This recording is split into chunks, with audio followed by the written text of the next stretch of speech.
Hello, West Seattle High School seniors. I'm back again with part two, section two, part one of Montana 1948. Part one ended really dramatically.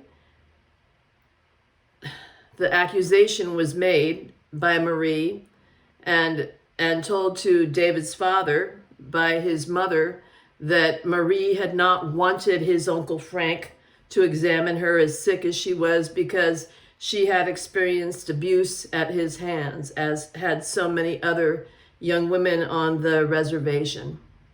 And there was somewhat graphic description of that abuse. So I'm going to start now on part two, what's going to happen when the sheriff investigates his doctor brother. And if you are reading along with the PDF, this is beginning on page 59 of the PDF. If you have one of these books, then it begins on page 47. The next day, my father began investigating the accusation Marie had made against his brother. How did I know this? I made my guess from 3 facts. Before he left for his office in the morning, he asked my mother if she needed any honey. He was driving out to the reservation, and if she liked, he could stop at Birdwell's and buy her some honey. My mother had a passion for honey. She spread it on toast and biscuits. She sweetened her tea with it. She used it in baking. She ate spoonfuls of it right from the jar. And the best honey, she said, came from the Birdwell's bee farm. Mr. Birdwell's place was on the highway that led to the reservation.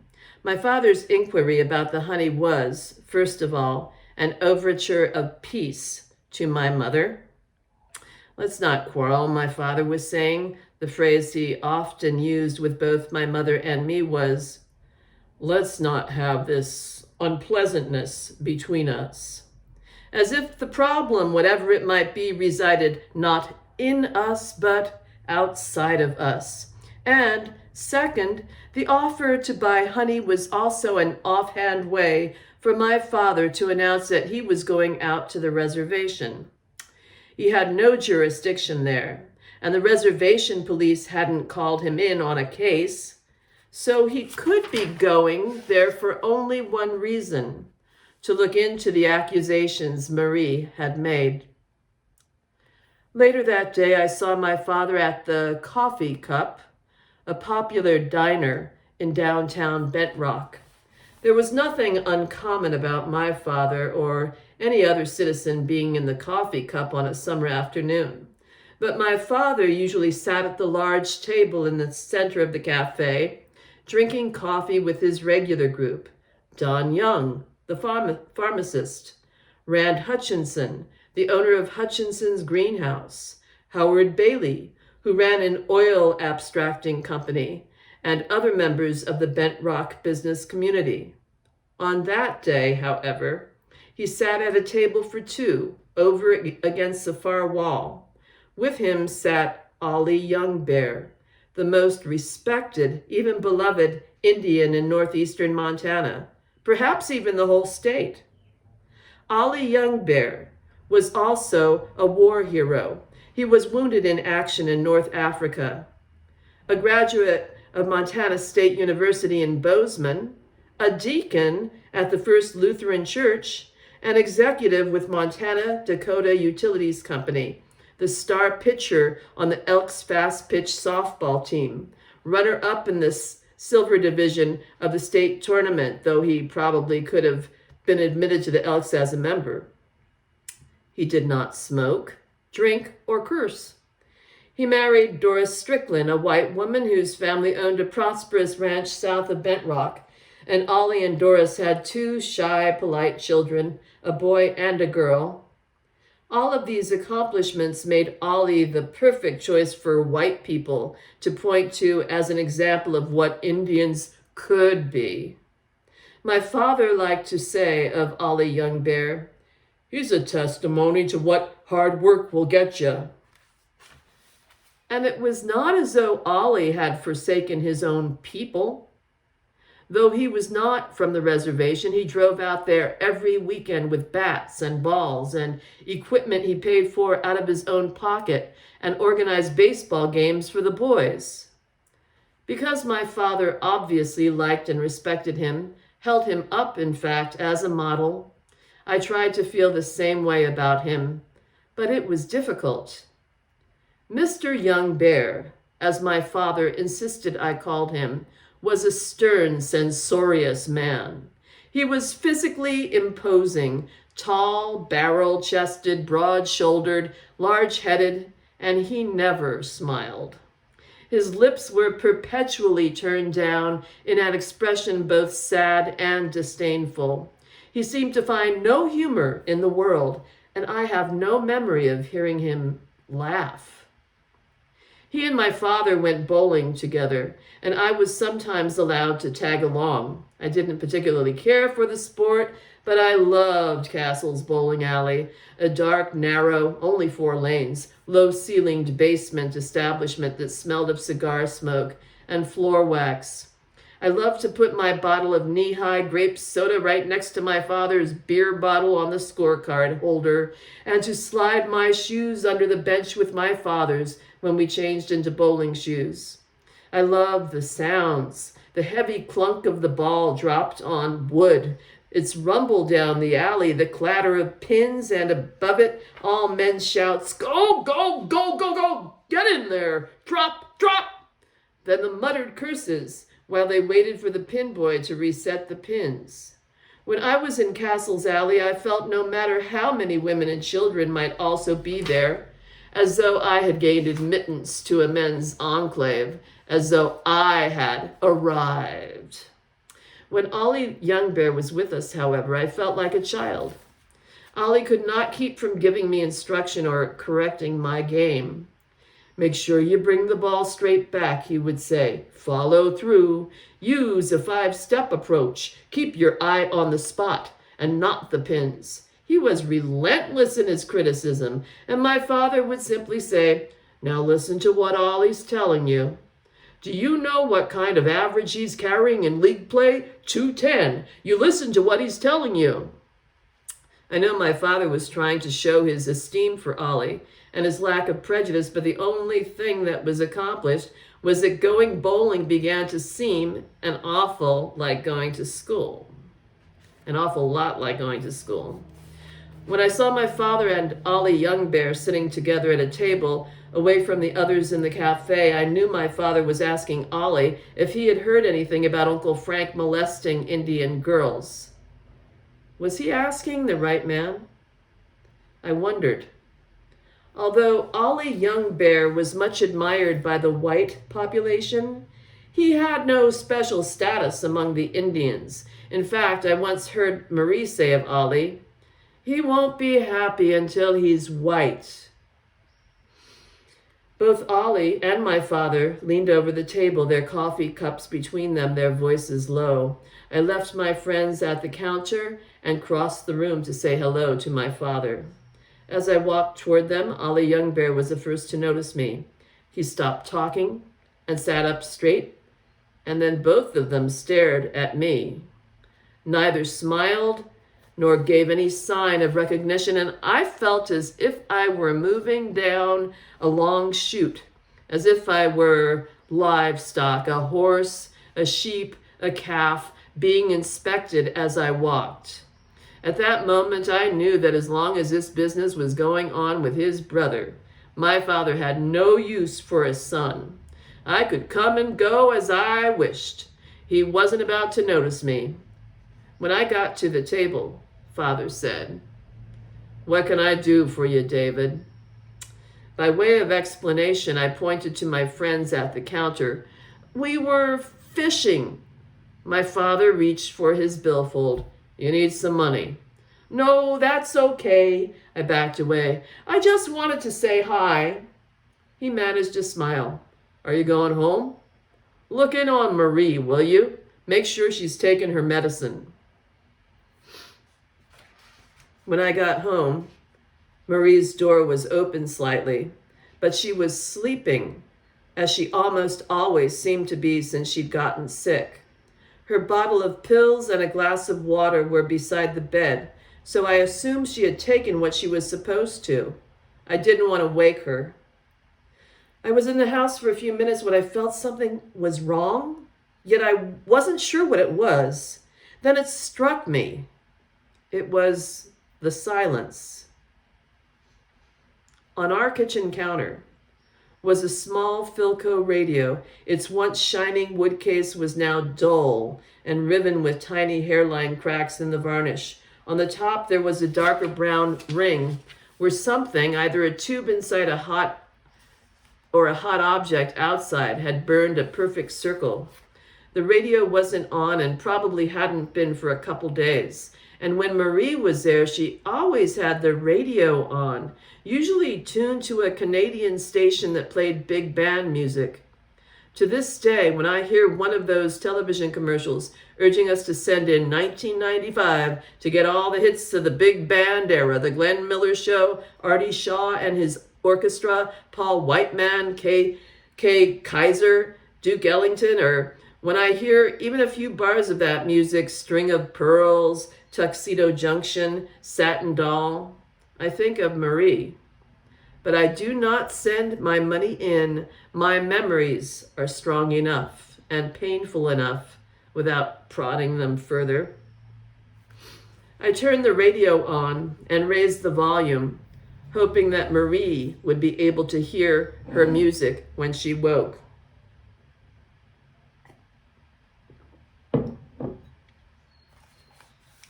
That night, after we had eaten dinner and my mother had fixed soup for Marie, my father stood at the kitchen table and said, "Gail, maybe you and David would like to go for a walk. I want to speak to Marie again." My mother began to stack dishes, but my father stopped her. "Those can wait. I want to talk to Marie right now, while she's awake." "She might want me here. She might feel more comfortable." "Yes, she might, but I'm afraid Marie's comfort isn't what's important now. This is something that has to be done. You and David go outside." Since he had questioned Marie before when I was in the house, I figured that this time it was my mother he didn't want around. But she didn't seem to understand, and she persisted. She said, "There might be some ways I can help." By this time, my father had retrieved a small notebook from the pocket of his suit coat. He stopped flipping its pages to say to my mother, "Did you hear me, Gail? Some of this I just as soon you didn't hear." Was he being gallant, sparing his wife from hearing the particulars of his brother's alleged crimes? Or was he protecting his brother and keeping the number of witnesses to the accounts of his crimes to a minimum? My mother and I didn't go far. That was all right. She wasn't much for taking walks, and I was child enough to think I was too old to go for walks with my mother. We stayed in the backyard, though it was big enough that if we did nothing but walk up and down its length, we could have gotten our exercise.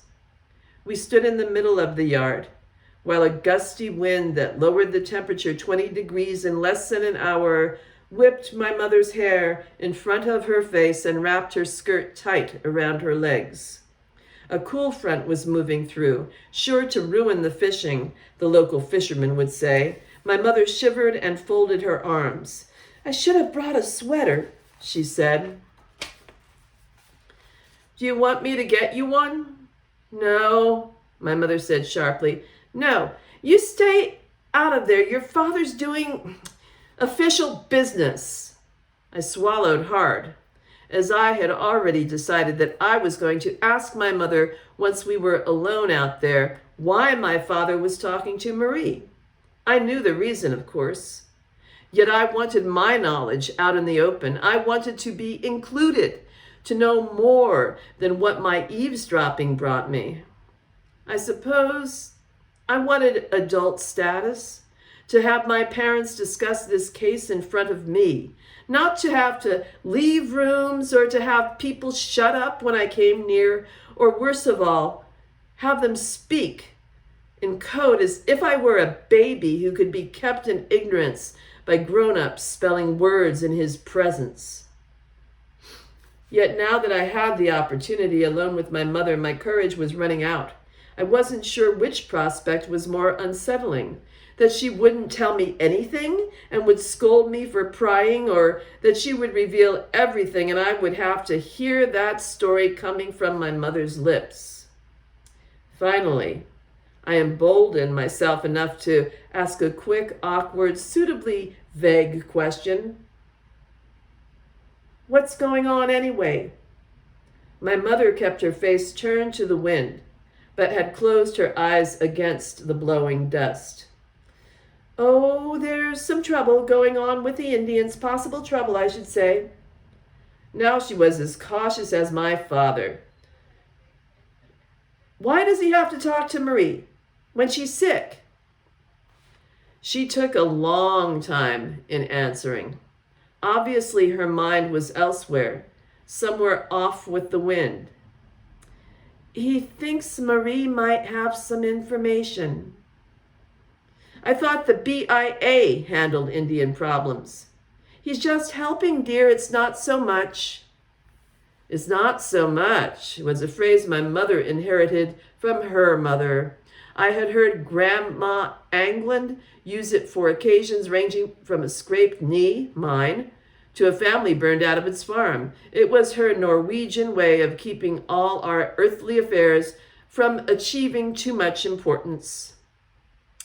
My mother wandered a few steps away and stopped next to the one tree we had in our backyard, a towering, spreading oak, exactly in the center of the lawn, precisely in the spot that kept the yard from being a boy's perfect football field. I love the wind, she said, tilting her head up to catch as much of it on her face as she could. It reminds me of North Dakota. My goodness, how Dad used to curse the wind. Carrying away the topsoil, he'd say, giving it to South Dakota. But I always loved it. That feel of rushing air, bringing something new was the way I felt. Makes good fishing, I said. Riffles the water so the fish can't see you. She turned a slow circle. But the wind has a different smell here. In North Dakota, it always smelled like dirt. Even in the middle of winter, with all that snow, there could still be the smell of dirt in the air, as if the wind came from some open place that never froze. But here, the wind smells like the mountains, like snow, like stone. No matter how far away the mountains are, I still feel them out there. I can't get used to it. I never will. I guess I'm a flatlander at heart. Had I any sensitivity at all, I might have recognized that all this talk about the wind and dirt and mountains and childhood was my mother's way of saying she wanted a few moments of purity, a temporary escape from the sordid drama that was playing itself out in her own house. But I was on the trail of something that would lead me out of childhood. Is Marie in trouble? I asked. Is Ronnie? What? Oh, nothing like that. Your dad just wants to see if she can give him some information, answer some questions. I looked back at the house. I could see in the kitchen window my father's form. I wondered how long he had been watching us. He's out, I said. We can go back in. My mother turned and waved in my father's direction. If he saw, he gave no sign, yet he remained in the window. The sun must be in his eyes, she said. Let's go in. You go ahead. I'm going to stay out here for a while. And sniff the wind? She laughed. Something like that. The following Sunday, the wind that my mother loved was still blowing as we drove out to my grandpa's ranch. We were traveling in our new Hudson that my father had bought that year, and even that big, heavy boat rocked slightly in the wind once we were out in open country. It was a hot day, yet we had to keep the windows rolled up to keep the dust and grit from blowing into the car. Marie felt a little better, so we thought it might be all right to leave her for the day. Besides, Daisy was right next door, and she would look in on Marie. Later in the afternoon, Doris Looksaway, a friend of Marie's, was going to stop by the house. Neither of my parents spoke as we rode, and the silence in the car was as oppressive as the heat. I knew why they weren't talking. My mother wanted to refuse the dinner invitation because Uncle Frank and his wife would be there. My parents tried to keep their quarrels from me, but that morning I had heard my father say, "For Christ's sake, Gail, they're my parents. What am I supposed to do, break off with them too?" "You don't have to curse," was my mother's only response. The next thing I knew, we were getting into the car. The excursion was all right with me. I hadn't been out to the ranch in a while, and I was eager to see my horse and to spend as much of the day riding as I could. As soon as we turned off the highway and onto the rutted washboard road that led to my grandparents' loose gravel and scoria began to clatter under the car. A thick cloud of red-tan dust rose behind us. Almost shouting, my father said, "I've been thinking, what would you two think of taking a few days later this month and going down to Yellowstone? Camp out. See the geysers." "A real vacation," my mother said. "The mountains." "Why not?" my father said as he held the jiggling steering wheel with both hands. "Why not us?" Wasn't much of an exchange, but I knew what it meant.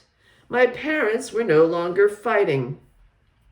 I also knew we wouldn't go to Yellowstone. My father disliked conflict so much that he would frequently make a promise or a suggestion, like a family vacation, intended to make everyone feel better. Unfortunately, often he did not keep his promises. When we pulled up in front of the ranch house, Uncle Frank's truck was already there, covered with the day's dust. The Ford looked even older and more battered than usual. "They're here," my mother said softly. My grandparents' house was built of logs, but it was no cabin. In fact, there was nothing simple or unassuming about it. The house was huge, 2 stories, 5 bedrooms, a dining room bigger than some restaurants, a stone fireplace that 2 children could stand in. The ceilings were high and open-beamed. The interior walls were log as well. And the furnishings were equally rough-hewn and massive. Leather couches and armchairs, trestle tables, brass lamps, sheepskin rugs on the floors, and Indian blankets on the walls. Hanging in my grandfather's den were 2 gun cases, racks of antlers from deer, elk, bighorn sheep, and antelope, and 6-foot rattlesnake skin. One of the few times I heard my father say anything disparaging about his parents was in reference to their home. He once said as we drove up to the house, "This place looks like every Easterner's idea of a dude ranch." For a Montanan, there was no greater insult than to have your name associated with the term dude. My mother, who disliked ostentation of any sort, was especially offended by the house's log construction, usually symbolic of simplicity and humility. Her parents' house was a very modest 2-story white farmhouse, neat, trim, pleasant, but revealing nothing of the occupant's prosperity. And I loved that house. It was large enough that I could find complete privacy somewhere, no matter how many others were in there. The adults might have been downstairs playing whist, while I crept around upstairs, toy gun in hand, searching from room to room for the men who robbed the Bent Rock First National Bank. When I slept over, I was given a second-floor bedroom with wide, tall windows that faced north. And I sat at those windows and picked out the Big and Little Dippers, the only constellations I could identify. Or I imagined that the wide porch was the deck of a ship, and the surrounding prairie the limitless sea. Grandpa stood on the porch to greet us. He was dressed in his Sunday rich ranch owner best, white western shirt and string tie, whipcord trousers, and the boots that were handmade in Texas. He was alone, and while we got out of the car, he watched us impassively as he would strangers.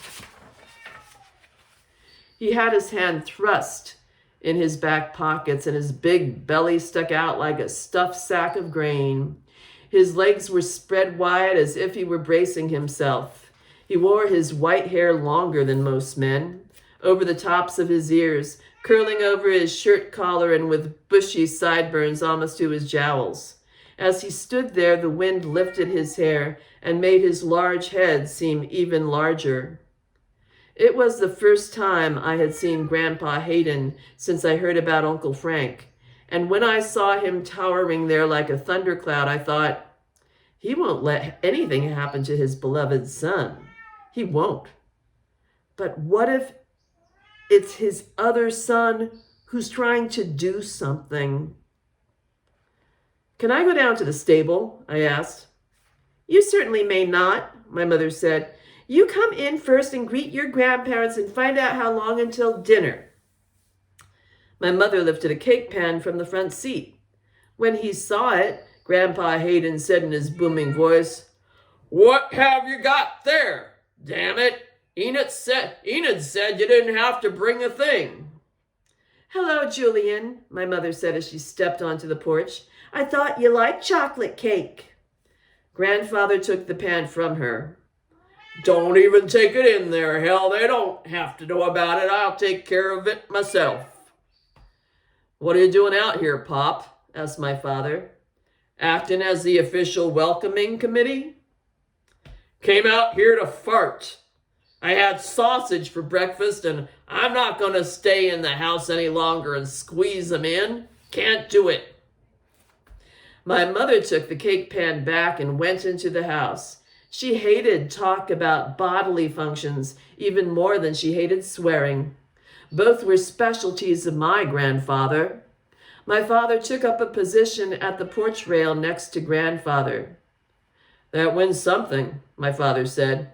If you don't like wind, Grandfather replied, you don't like Montana because it blows here 360 days a year. Better get used to it. That was another of my grandfather's specialties, turning casual remarks so that they became opportunities for him to pass on his judgments or browbeating opinions. I was about to go when my father turned around and stared at the house and asked softly, Pop, where's Frank? He's in there poking and twisting your mother's shoulders, trying to figure out if she's got bursitis. Hell, I know she's got bursitis. Can I ask you something, Pop? I had my hand on the handle of the screen door while my father watched me, waiting for me to go in before he continued. I went in the house but stayed right by the door so I could hear what my father said. It's about Frank. Yes, tell him, I thought. Tell Grandfather. Tell him and he'll take care of everything. He'll grab Uncle Frank by the shoulders and shake him so hard his bones will clatter like castanets. He'll shake him up and shout in Frank's face that he'd better straighten up and fly right or there'll be hell to pay. And because it's Grandfather, that will be the end of it. Frank would never touch a woman like that again. Tell him.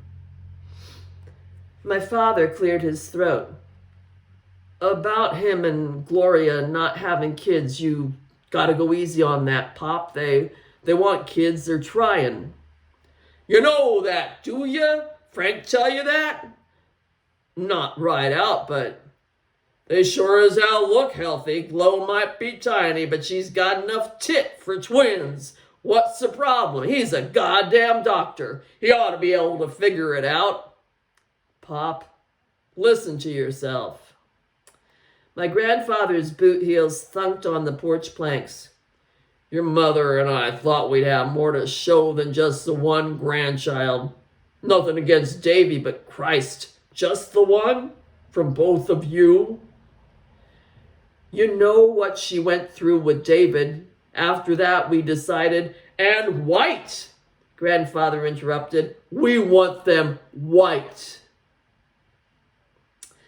The silence was so sudden and complete.